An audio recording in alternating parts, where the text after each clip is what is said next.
Bien, écoutez, je suis heureuse de vous avoir réunis à l'occasion de la remise du rapport sur les nouvelles mobilités sobres et durables, qui a été rédigé par le député de Paris, Denis Baupin, et par la sénatrice UMP du Bas-Rhin, Fabienne Keller, et qui me permet d'enrichir les travaux que je suis en train de finaliser, comme vous le savez, notamment sur la loi de transition énergétique.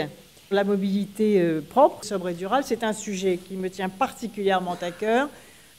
Ce que je souhaite aussi, c'est l'augmentation progressive de la part des biocarburants dans le mix.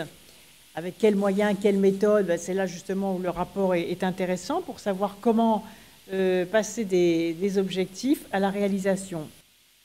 Je vais passer la parole à Denis Baupin. Bien, merci beaucoup Madame la Ministre, et vraiment d'avoir pris la peine de proposer cette occasion de vous remettre officiellement le rapport. D'ailleurs, je vais vous...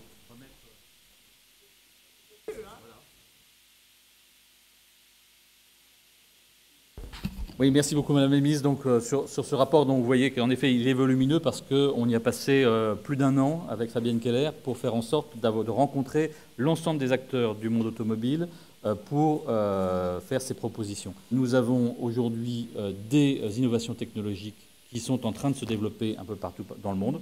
Les innovations technologiques, je vais y revenir à la fois sur le véhicule lui-même, sa motorisation, etc., ses équipements, mais aussi toute l'insertion des nouvelles technologies à l'intérieur des véhicules et tout ce que ça peut apporter en termes d'efficacité du véhicule, de l'efficacité de l'ensemble du déplacement, à la fois pertinente en matière d'environnement, pertinente en matière de pouvoir d'achat et pertinente en matière d'emploi. Donc vraiment une opportunité pour vraiment montrer que la transition écologique, ça n'est pas quelque chose de punitif, pour reprendre une thématique que Madame la Ministre vous avez largement développée, mais au contraire une véritable opportunité sur les trois volets. Là, on fait des propositions très concrètes sur, par exemple, le fait que si on a des titres de transport multimodaux, c'est-à-dire, par exemple, si on prend en Île-de-France le Pass Navigo, si on fait en sorte que le Pass Navigo permette d'avoir un accès à des services d'autopartage, de covoiturage, voire des courses de taxi à tarif réduit, voire des services de vélo partagés, etc., on a réellement un titre qui est multimodal. Enfin, les deux derniers grands axes que je veux indiquer, c'est qu'évidemment, tout ça nécessite une politique industrielle.